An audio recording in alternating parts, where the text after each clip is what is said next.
வணக்கம். ஆகாஷவாணி திருச்சிராப்பள்ளி. மாநில செய்திகள் வாசிப்பவர் ஜெய்கி தாரவி. தலைப்புச் செய்திகள். இந்தியா ரஷ்யா இடையிலான 23வது வருடாந்திர உச்சிமாநாடு புதுதில்லியில் இன்று தொடங்கியது. ரஷ்யாவும் இந்தியாவும் அமைதிக்கான பாதையில் பயணிப்பதன் அவசியத்தை பிரதமர் திரு நரேந்திர மோடி வலியுறுத்தியுள்ளார். மதுரை திருப்பரங்குன்றம் தீபம் தொடர்பான பிரச்சினையில் திமுக உறுப்பினர்கள் ஆர்ப்பாட்டத்தில் ஈடுபட்டதால் மக்களவை இன்று நண்பகல் வரை ஒத்திவைக்கப்பட்டது. நாட்டில் ரயில் விபத்துகள் 90% அளவிற்கு குறைந்துள்ளதாக மத்திய ரயில்வே அமைச்சர் திரு அஸ்வினி வைஷ்ணவ் மாநிலங்களவையில் தெரிவித்துள்ளார். காஞ்சிபுரம் பிள்ளைப்பாக்கம் சிப்காட்டில் 1003 கோடி ரூபாய் முதலீட்டிலான கண்ணாடி உற்பத்தி திட்டத்தை முதலமைச்சர் திரு மு.க. ஸ்டாலின் இன்று தொடங்கி வைத்தார். குவஹாட்டி மாஸ்டர்ஸ் பேட்மிண்டன் ஆடவர் ஒற்றையர் காலிறுதியில் தருண் மனேபள்ளி, மிதுன் மஞ்சுநாத் இன்று களமிறங்குகின்றனர். இனி விரிவான செய்திகள். இந்தியா அமைதியையே எப்போதும் விரும்புவதாக பிரதமர் திரு நரேந்திர மோடி உறுதிபட தெரிவித்துள்ளார். புதுதில்லியில் ரஷ்ய அதிபர் விளாடிமிர் புட்டினுடனான இருதரப்பு பேச்சுவார்த்தையில் இதனை தெரிவித்த பிரதமர், புட்டினின் வரலாற்று சிறப்புமிகு இந்திய வருகை குறித்து பெருமிதம் வெளியிட்டார். ரஷ்யா உக்ரைன் இடையில் நிலவும் சண்டைக்கு அமைதியான தீர்வை இந்தியா விரும்புவதாக அவர் எடுத்துரைத்தார். உக்ரைன் போர் தொடங்கிய நாளில் இருந்து அது சார்ந்த அனைத்து முன்னேற்றங்களையும் ரஷ்ய அதிபர் தம்மிடம் எடுத்துரைத்ததாக குறிப்பிட்டார். ரஷ்யாவும் இந்தியாவும் இணைந்த உலகை அமைதி பாதையில் கொண்டு செல்ல வேண்டும் என்று பிரதமர் குறிப்பிட்டார். இந்தியா ரஷ்யா இடையிலான நட்புறவு குறித்து மகிழ்ச்சியும் பெருமிதமும் தெரிவித்த பிரதமர், முதல் முறையாக திரு விளாடிமிர் புட்டின் இந்தியாவிற்கு வந்து தற்போது 25 ஆண்டுகள் நிறைவடைந்ததாக கூறினார். இந்தியாவிற்கு புட்டினை வரவேற்பதில் பெரும் மகிழ்ச்சி கொள்வதாகவும் பிரதமர் எடுத்துரைத்தார். முன்னதாக இந்தியா ரஷ்யா நாடுகளுக்கு இடையிலான இருதரப்பு உறவுகளின் முன்னேற்றம் குறித்து இரு தலைவர்களும் ஆய்வு செய்தனர். பரஸ்பர நலன் சார்ந்த சர்வதேச பிராந்திய விஷயங்கள் குறித்தும் இருவரும் விவாதித்தனர். ரஷ்ய அதிபர் திரு விளாடிமிர் புட்டினுக்கு குடியரசுத் தலைவர் மாளிகையில் இன்று பாரம்பரிய சிறப்புமிகு வரவேற்பு அளிக்கப்பட்டது. ராஜ்கட்டில் அமைந்துள்ள தேசப்பிதா மகாத்மா காந்தியடிகளின் நினைவிடத்தில் ரஷ்ய அதிபர் மலர் வளையம் வைத்து அஞ்சலி செலுத்தினார். குடியரசுத் தலைவர் திருமதி திரௌபதி முர்மு ரஷ்ய அதிபர் திரு விளாடிமிர் புட்டினை கௌரவிக்கும் வகையில் இன்று மாலை சிறப்பு விருந்தளிக்கிறார். மதுரை திருப்பரங்குன்றத்தில் தீபம் ஏற்றுவது தொடர்பான பிரச்சினையில் திமுக உறுப்பினர்கள் ஆர்ப்பாட்டத்தில் ஈடுபட்டதால் மக்களவை முதலில் நண்பகல் 12 மணி வரை இன்று ஒத்திவைக்கப்பட்டது. அவை இன்று கூடியதும் எதிர்க்கட்சியினர் அவையின் மையப்பகுதியில் குழுமி இப்பிரச்சினையை எழுப்பி ஆர்ப்பாட்டத்தில் ஈடுபட்டனர். இதனைத் தொடர்ந்து பேசிய அவைத்தலைவர் திரு ஓம் பிர்லா, இது மாநிலம் சார்ந்த பிரச்சினை என்றும் இதில் மத்திய அரசுக்கு எந்த பங்கும் இல்லை என்றும் குறிப்பிட்டார். உறுப்பினர்கள் இருக்கைக்கு திரும்பி அவை அலுவல்களை நடத்த ஒத்துழைப்பு நல்க அவர் கேட்டுக் கொண்டார். இருப்பினும் தொடர்ந்து எதிர்க்கட்சியினர் அமளியில் ஈடுபட்டதால் மக்களவை நண்பகல் 12 மணி வரை ஒத்திவைக்கப்பட்டது.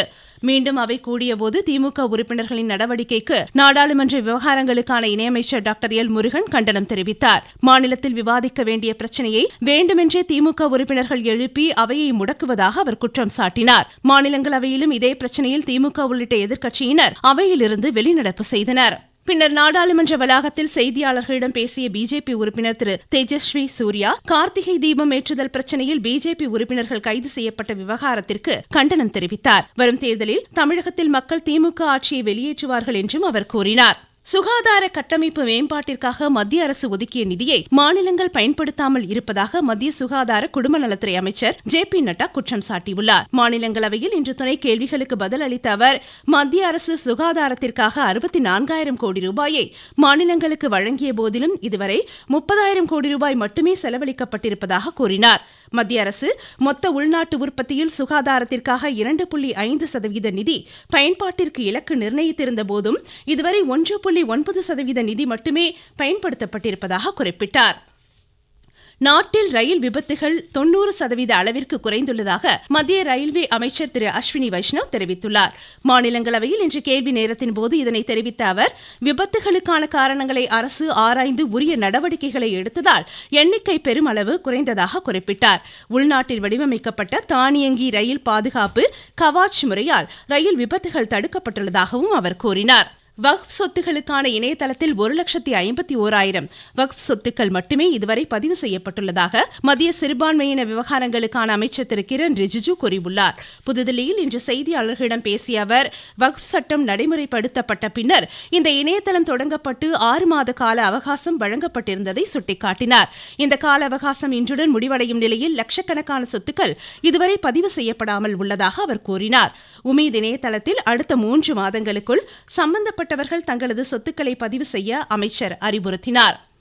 ரிசர்வ் வங்கி பிற வங்கிகளுக்கு வழங்கும் குறுகிய கால கடனுக்கான வட்டி விகிதம் 0.25% குறைக்கப்பட்டுள்ளது. மும்பையில் இன்று ரிசர்வ் வங்கியின் இருமாத கொள்கையை வெளியிட்ட வங்கியின் ஆளுநர் திரு சஞ்சய் மல்ஹோத்ரா நடப்பாண்டில் ஒட்டுமொத்த வளர்ச்சி விகிதம் 7.3% அதிகரிக்கும் என்றும் குறிப்பிட்டார். சென்னை விமான நிலையத்திலிருந்து பெங்களூரு, மும்பை, டெல்லி, கொல்கத்தா, ஹைதராபாத் செல்ல வேண்டிய அனைத்து இண்டிகோ ஏர்லைன்ஸ் விமானங்கள் ரத்து செய்யப்பட்டுள்ளன. விமானிகள் மற்றும் பணியாளர்கள் பற்றாக்குறையால் இந்நடவடிக்கை மேற்கொள்ளப்படுவதாக தெரிவிக்கப்பட்டுள்ளது. நீங்கள் கேட்டுக்கொண்டிருப்பது ஆகாஷவாணியின் மாநில செய்தி அறிக்கை. நாட்டு மக்களுக்கான வரலாற்று சிறப்புமிக்க மோடி அரசின் சரக்கு மற்றும் சேவை வரி குறைப்பு. மருத்துவம் மற்றும் ஆயுள் காப்பீட்டிற்கான வரி முழுமையாக ரத்து. 36 உயிர்காக்கும் மருந்துகள், அடுத்த தலைமுறைக்கான சீர்திருத்த நடவடிக்கைகளில் மாணாக்கர் பயன்படுத்தும் கல்வி உபகரணங்கள் மீதான வரி ரத்து. வீட்டு உபயோக மின்னணு பொருட்களுக்கு வரி குறைப்பு.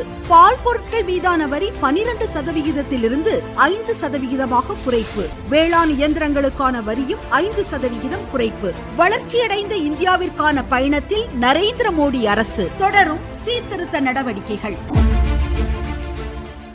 காஞ்சிபுரம் மாவட்டம் சிப்காட் பிள்ளைப்பாக்கம் தொழிற்பூங்காவில் 1003 கோடி ரூபாய் கண்ணாடி தொழில்நுட்ப மின்னணு நவீன உற்பத்தி தொழிற்சாலையை முதலமைச்சர் திரு மு.க.ஸ்டாலின் இன்று திறந்து வைத்தார். இந்நிகழ்ச்சியில் பேசிய அவர், சூரிய ஒளி சார்ந்த கதிரியக்க சோதனை மையம், மின் சாதனங்கள் சோதனை மையம், மின்னணு ஆய்வகம் உள்ளிட்டவை இதில் ஏற்படுத்தி தரப்படும் என்றார். ஒட்டுமொத்த இந்தியாவோட எலக்ட்ரானிக்ஸ் எக்ஸ்போர்ட்ல நம்மோட பங்கு 41%. கடந்த 4 ஆண்டுகள்ல இந்த துறையில 9 மடங்கு வளர்ச்சியை அடைஞ்சிருக்கிறோம். மின்னணு உதிரி பாகங்கள் உற்பத்தி திட்டத்தை உருவாக்கி இருக்கோம். டிசைனிங் முதல் ப்ரொடக்ஷன் வரைக்கும் முழு மதிப்பு சங்கிலியையும் தமிழ்நாட்டில் கொண்டு வர மாதிரி இந்த திட்டம் இருக்கு. செமிகண்டக்டர் உற்பத்தி மற்றும் வடிவமைப்பு ஆகிய துறைகளிலையும் கவனம் செலுத்திட்டு வரோம். மறைந்த முன்னாள் முதலமைச்சர் ஜெயலலிதாவின் 9ஆம் ஆண்டு நினைவு தினத்தை ஒட்டி சென்னை மெரினா கடற்கரையில் உள்ள அன்னாரது நினைவிடத்தில் அஇஅதிமுக பொதுச் செயலாளர் திரு எடப்பாடி கே பழனிசாமி உள்ளிட்டோர் இன்று மலர் தூவி மரியாதை செலுத்தினர். நாமக்கல், நீலகிரி மாவட்டம் கொடநாடு உள்ளிட்ட மாநிலத்தின் பல்வேறு பகுதிகளில் ஜெயலலிதாவின் திருவுருவப் படத்திற்கு மாலை அணிவித்தும் மலர்கள் தூவியும் அஇஅதிமுகவினர் இன்று அஞ்சலி செலுத்தினர். சென்னையின் 6வது நீர்த்தேக்கத்தை கோவளத்தில் அமைக்க தமிழ்நாடு கடலோர மண்டல ஒழுங்குமுறை ஆணையம் அனுமதி வழங்கியுள்ளது. 471 கோடி ரூபாய் மதிப்பீட்டில் 4375 ஏக்கரில் இந்த புதிய நீர்த்தேக்கம் அமையவுள்ளது. தருமபுரி மாவட்டத்தில் உள்ள 5 சட்டமன்ற தொகுதிகளிலும் வாக்காளர் பட்டியல் சிறப்பு தீவிர திருத்தப் பணிகள் 100% முடிக்கப்பட்டுள்ளதாக ஆட்சித்தலைவர் திரு சதீஷ் தெரிவித்துள்ளார். தருமபுரி மாவட்டத்தில் உள்ள 5 சட்டமன்ற தொகுதிகளில் பதிவு செய்யப்பட்டிருந்த மொத்தம் 12,85,432 வாக்காளர்களுக்கும் கணக்கெடுப்பு படிவங்கள் வழங்கப்பட்டு பூர்த்தி செய்து திரும்ப பெறப்பட்ட படிவங்கள் சரிபார்க்கப்பட்டு 100% பணிகள் முடிக்கப்பட்டுள்ளது. மேலும் வாக்காளர் பட்டியலில் பதிவு செய்ய இயலாத இறப்பு, நிரந்தரமாக குடிபெயர்ந்தவர்கள், இரட்டை பதிவு மற்றும் கண்டறிய இயலாத நபர்கள் பற்றிய தற்காலிக பட்டியல் தயார் செய்யப்பட்டுள்ளது. உலக மண்வள தினத்தையொட்டி தருமபுரி பாப்பாரப்பட்டி வேளாண் அறிவியல் நிலையத்தில் மண்வள கருத்தரங்கு அதன் ஒருங்கிணைப்பாளர் திருமதி வெண்ணிலா தலைமையில் இன்று நடைபெற்றது. மண்ணின் உயிர்த்தன்மை குறித்து திருச்சி புதுக்குடியை சேர்ந்த விவசாயி ராஜா பேசுகையில், ஒரு இயற்கை விவசாயம் அப்படின்னு சொன்னா மண்ணு பிரதானமானது. மண்ணுல உயிர்த்தன்மையை உருவாக்கணும், விவசாயத்தை பெருக்கணும், மண்ணை நம்ம நேசிக்கணும். மண்ணு தான் நமக்கு பிரதானம். மண்ணுலேருந்து உருவாகிறது தான் அனைத்தும். இன்னைக்கு சுவாசிக்கக்கூடிய மரஞ்செடி கொடிகள் அனைத்தும் கொடுக்கக்கூடிய ஆக்சிஜனை உருவாக்குறது இந்த மண்ணிலிருந்து வளரக்கூடிய மரங்கள், செடிகள், கொடிகள் நல்ல விதமாக உயிர்த்தன்மையை உருவாக்கி நம்ம வாழ்க்கைக்கு நல்லபடியா செயல்படுத்தணும். மதுரை கீழக்கரை கிராமத்தில் அமைந்துள்ள ஏறு தழுவுதல் அரங்கத்தில் நடைபெற்ற தமிழர்களின் பாரம்பரிய ஜல்லிக்கட்டு போட்டிகளை மாநில வணிக வரித்துறை அமைச்சர் திரு மூர்த்தி இன்று தொடங்கி வைத்தார். குவஹாட்டி மாஸ்டர்ஸ் பேட்மிண்டன் ஆடவர் ஒற்றையர் காலிறுதியில் இந்தியாவின் தருண் மணிப்பள்ளி இந்தோனேஷியாவின் டென்டையும், மிதுன் மஞ்சுநாத் ஜப்பானின் ஒக்கிமோட்டோவையும் இன்று எதிர்கொள்கின்றனர். மீண்டும் தலைப்புச் செய்திகள். இந்தியா ரஷ்யா இடையிலான 23வது வருடாந்திர உச்சிமாநாடு புதுதில்லியில் இன்று தொடங்கியது. ரஷ்யாவும் இந்தியாவும் அமைதிக்கான பாதையில் பயணிப்பதன் அவசியத்தை பிரதமர் திரு நரேந்திர மோடி வலியுறுத்தியுள்ளார்.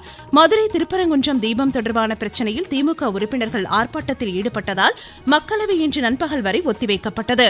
நாட்டில் ரயில் விபத்துகள் 90% அளவிற்கு குறைந்துள்ளதாக மத்திய ரயில்வே அமைச்சர் திரு அஸ்வினி வைஷ்ணவ் மாநிலங்களவையில் தெரிவித்துள்ளார். காஞ்சிபுரம் பிள்ளைப்பாக்கம் சிப்காட்டில் 1003 கோடி ரூபாய் முதலீட்டிலான கண்ணாடி உற்பத்தி திட்டத்தை முதலமைச்சர் திரு மு.க.ஸ்டாலின் இன்று தொடங்கி வைத்தார். குவஹாட்டி மாஸ்டர்ஸ் பேட்மிண்டன் ஆடவர் ஒற்றையர் காலிறுதியில் தருண் மணிப்பள்ளி, மிதுன் மஞ்சுநாத் இன்று களமிறங்குகின்றனர். இத்துடன் இந்த செய்தியறிக்கை முடிவடைந்தது.